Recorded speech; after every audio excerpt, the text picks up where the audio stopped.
and post those videos so that you can watch them at your leisure. And I'll either have them embedded in the modules or I will post them in announcements, and possibly both, depending on the capabilities of Canvas. And I'm sure if you've had Brian's classes, I think he's using YouTube links that he's embedding in Canvas, that you just follow those links into YouTube. Um, I started the videos and I was having a little bit difficulty with the closed captioning. So I'm just working through that, and then you guys will start seeing some video lectures from me. That said, that's not going to be the only time that you have a chance to interact with me. Although we don't have actual meeting times, where like a class meeting, just because of everybody's schedules. What I will do is I'll set up office hours a couple times a week where I will post like what I'm doing today, tomorrow, and Thursday, post up times that I'm going to hold office hours. I'll post the link like I did in announcements. And then whoever can jump on, and we can have a question and answer session. So if there's parts of the videos or parts of the assignment that you don't understand, you don't have to worry about trying to ask those questions in an email or through a message in Canvas, which, by the way, do not send an email to the district email. Please message me through Canvas.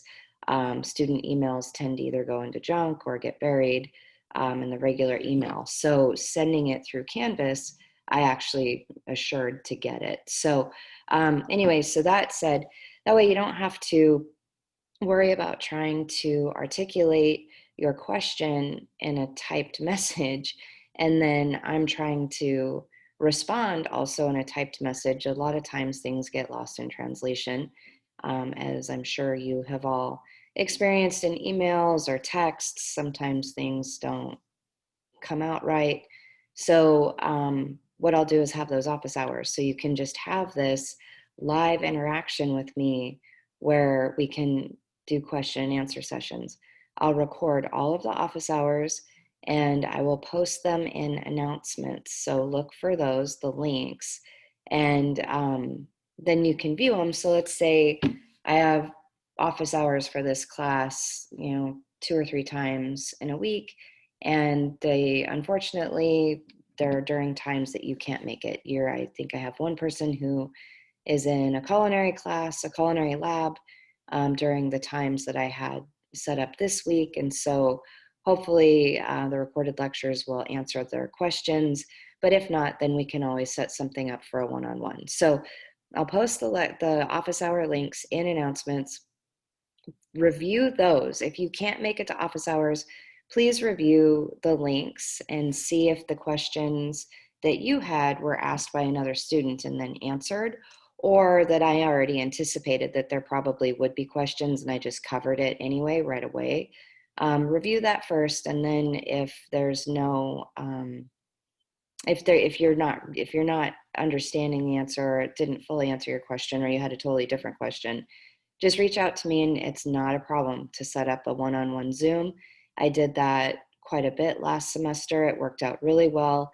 The students that took me up on my offer did extremely well in their final. In fact, they got max points on their final projects because they did take me up on that offer to do the one-on-ones. That said, what I want to convey to everyone is that I am here to help you.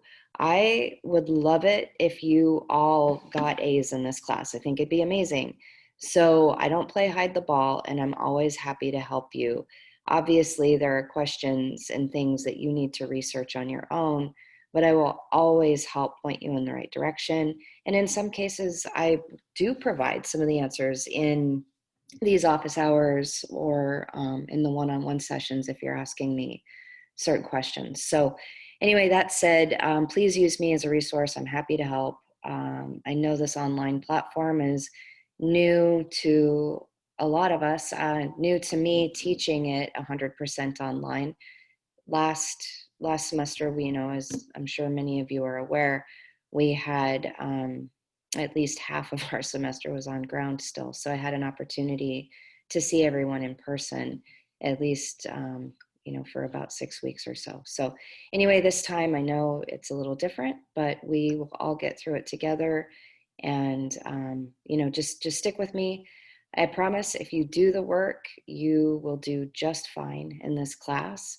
I know sometimes taking a law class in particular online can seem a little daunting, but don't let it be.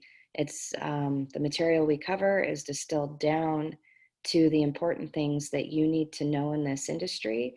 And although, yes, in theory, if this were a law class, like a law school class, sure, it would go in much deeper detail and get a little bit crazier. But for our purposes, this is really more of an overview of those areas of law, just so you're familiar with them. And again, like I said, I went through and I distilled it down to what's important.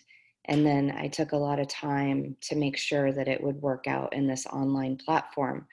Now, that said, I used to do exams when we were 100% on ground, but now I have completely transitioned to 100% project-based work. So all of your work for me will be project-based. I'm not going to have any exams. There is a final, it's entitled final exam, but the thing is it's like clearly a take home. It's not a multiple choice exam, and it's an essay that is a practical application of material that you've learned in the class. Now, that said, you can actually, I think I made that one. I think I went ahead and made that a group one as well. You could help each other in a group setting. But the thing is that I actually will help walk through that final exam with you, if you will. So, for instance, the final exam is 3 scenarios that are actual cases that happened. And then I ask you to take a position, make a couple arguments in support of your position, come up with a counter argument, and then a possible reply to that counter argument, and then a conclusion. I'm going to beat the horse to death explaining to you how to do that. So don't worry about it. We'll have plenty of exercises on walking through exactly how to do that in terms of what I'm talking about when I say take a position, how I expect you to make the arguments in support of your position, how to come up with a potential counter argument, how to overcome it, and then ultimately conclude. So we're going to go through lots of scenarios. We're going to walk through it lots of times. And then when it comes time to actually doing your final exam, you can set up a one-on-one with me, and I will walk through your final with you, what you've submitted so far. And you can do a share screen. Actually, don't email it to me or don't submit it. But we'll do a share screen and you can show me what you have so far, and I can help you craft your answers better. And if you take me up on that, then you have a very good chance of getting a perfect score on that final. So don't be afraid of this final exam, because it's not like a typical final or any exam really where you would be sitting in a classroom and you are under crazy time constraints to get it done. And in fact, I think I released that I think I gave everybody 2 to 3 weeks to work on it. And that was more than enough time for you to work on it, because that same exam was actually completed in my class in a 2-hour time frame. So you having 2 to 3 weeks to work on it is more than enough time. So anyway, that covers the final exam. Other things in the other items in the course, you saw that there are discussion threads. Don't comment on those until I tell you to. The reason why I published everything was just so that I didn't want you to anticipate anything. I didn't want to add to any nerves by you not being able to see what the entire class looked like. So that's the only reason why I went ahead and published everything for you to see. Please don't comment in the discussions. Please don't submit any assignments until I tell you to. Due dates will be posted after they've been assigned. As I know I've been asked about that, I intentionally removed all of the due dates so that you can see when they do actually have a due date next to it, then it's actually been assigned. But don't do anything until then. But I am going to leave everything published so that you can just kind of peruse it at your leisure. And then as you start seeing the lectures, the video lectures come up, and as we start doing office hours, you can be like, oh yeah, okay, that now that assignment makes sense to me. As opposed to you going, oh my gosh, what's going to happen next? And you're just waiting for me to start publishing new modules and new assignments. So anyway, this way you have a clear overview of the course. A little bit about me. I am a lawyer and I have a background in hospitality for over 25 years. I let's see, I started off in kitchens when I was 15 and started off as a fry cook and worked my way up eventually to becoming an executive chef of a restaurant. So I've done everything in a kitchen all the way through. I've had to wash dishes, I've done it all. I've clearly been in senior management in the back of house running it. My crew was, I think, I had 15 to 20 at any given time that I was managing when I was executive chef in the restaurant. Obviously, that came with food costing and all of that good stuff. I also co-owned a wedding and event planning company here in San Diego for 11 years. It was a very successful wedding and event planning company. We did really well. We wound up operations because my business partner and I wanted to pursue other endeavors. I went on to law school, and in fact, I was actually still in law school right around the time we were getting ready to wind up our business operations. So anyway, I went to law school, and I always wanted to be a lawyer, but part of why I went to law school was because I felt like our industry and hospitality needed an advocate. There are amazing corporate attorneys out there. And in fact, I had a great corporate attorney for my business when I had my event planning company. But the problem is that no one like really understands the nuances of our business. And lawyers, great corporate lawyers, great intellectual property lawyers, they can try, but unless they've really been in the business, they don't fully understand our plight in some cases, and all the little nuances that come with it that are unique to just a normal business. So I, around the time 2008, 2009, the economy tanked, and I was watching a lot of my friends who are small business owners in the event industry starting to either fold up shop and close or suffer significantly because they were getting threatened by people with litigation and they hadn't done anything wrong. It's just these people, understandably, were trying to get their money any which way they could. So they were trying to get their deposits back that they had paid on their weddings and events. Um, so anyway, I was watching this happen and I was like, oh my goodness, this is terrible. Wouldn't it be really nice if we actually had a lawyer that we could put in the CC line on an email anytime someone made these threats? And I was like, we really need an advocate. And I talked to my business partner and I was like, oh, why not me? I always wanted to be a lawyer. So I went on my journey to finish my undergrad, went on to law school. And while I was in law school, was able to learn the law and how to be a lawyer and everything. And I did it through the lens of someone who had been a chef and an event planning professional, as well as I had bartended, I've been front of house, I've done all of those things. So I looked at everything through that lens while I was in law school and knew that I was going to come back and serve our community, not just as a lawyer, but I knew I was going to come back as a professor as well, because I sat where you're sitting when I was finishing my undergrad. I got my degree in culinary management, and then I'm classically trained chef.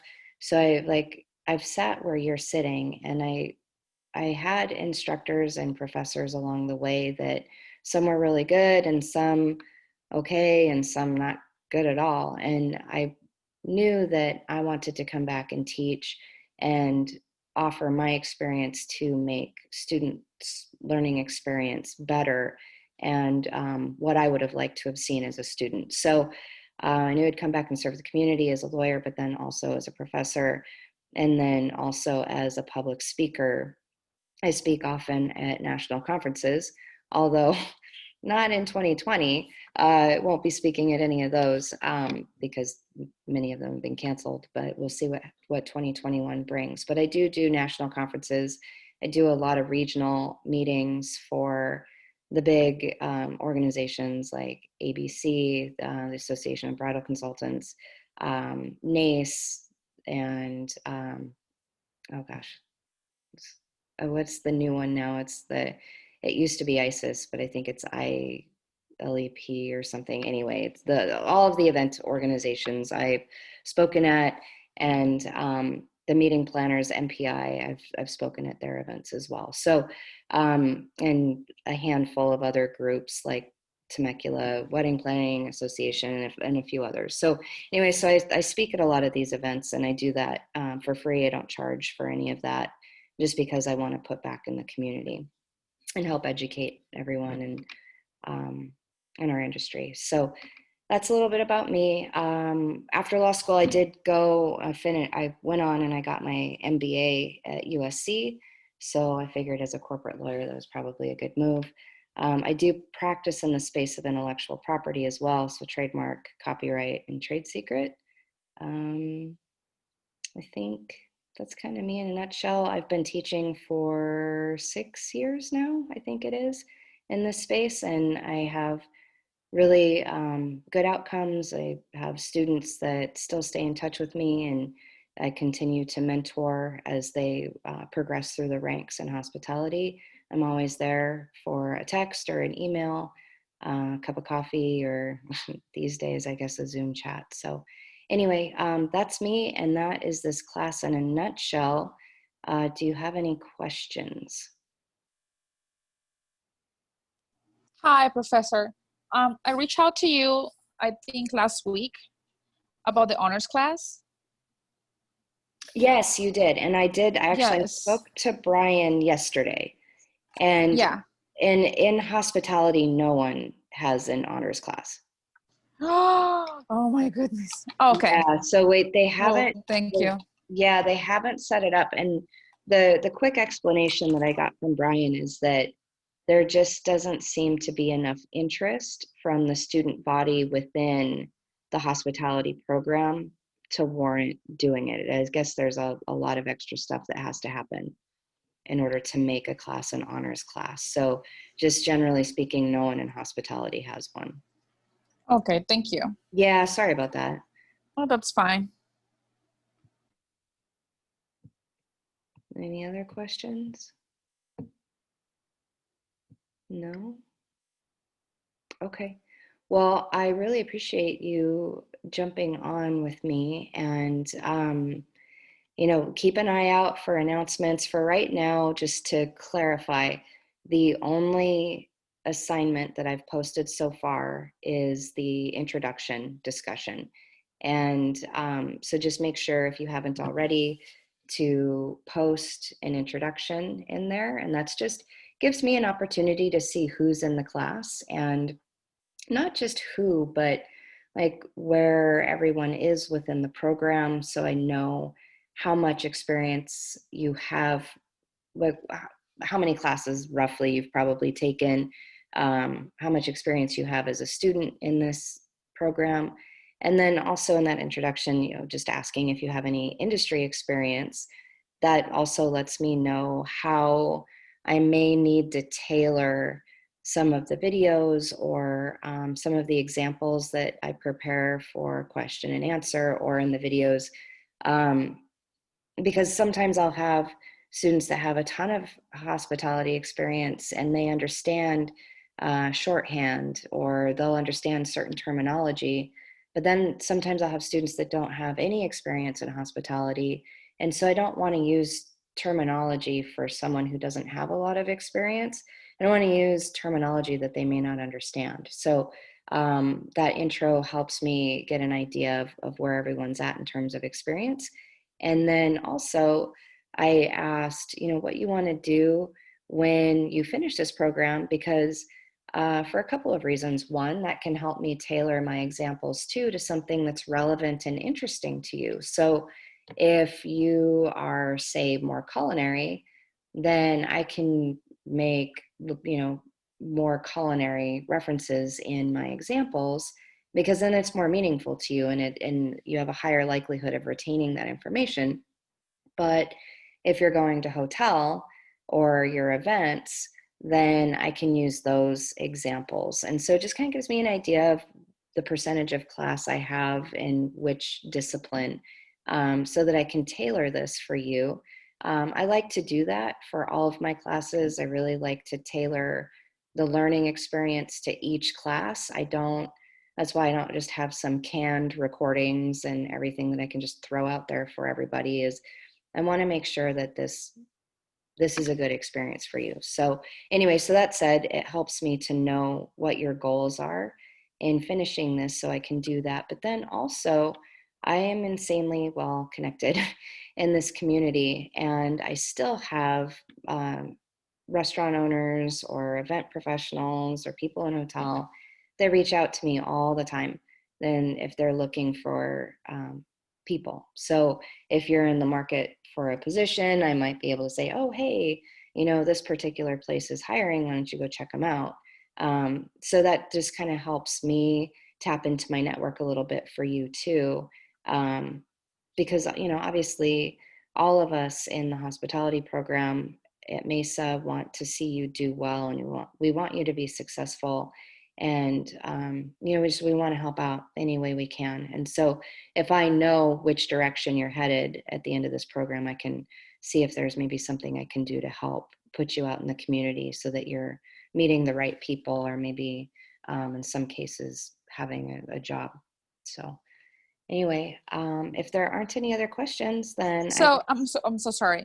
So as of for now, should we just start reading the book just for now until we have you can read chapter 1 and 2, okay. and then just the only deliverable is that intro. So just read chapter 1 and 2, and keep an eye out for a video on those. Okay, thank you. Yeah. And I'll keep you posted on when, obviously, when assignments are going to be due, what the assignments are. I'll be very clear about that. Okay, thanks. Of course. Anything else? Okay. Well, thank you for joining, and I'm doing these office hours for the next 3 days. So I'll be going through those, and then once that's done, then you guys should be seeing a video pop up. Okay, thanks so much. Awesome. Thank you guys. Take care.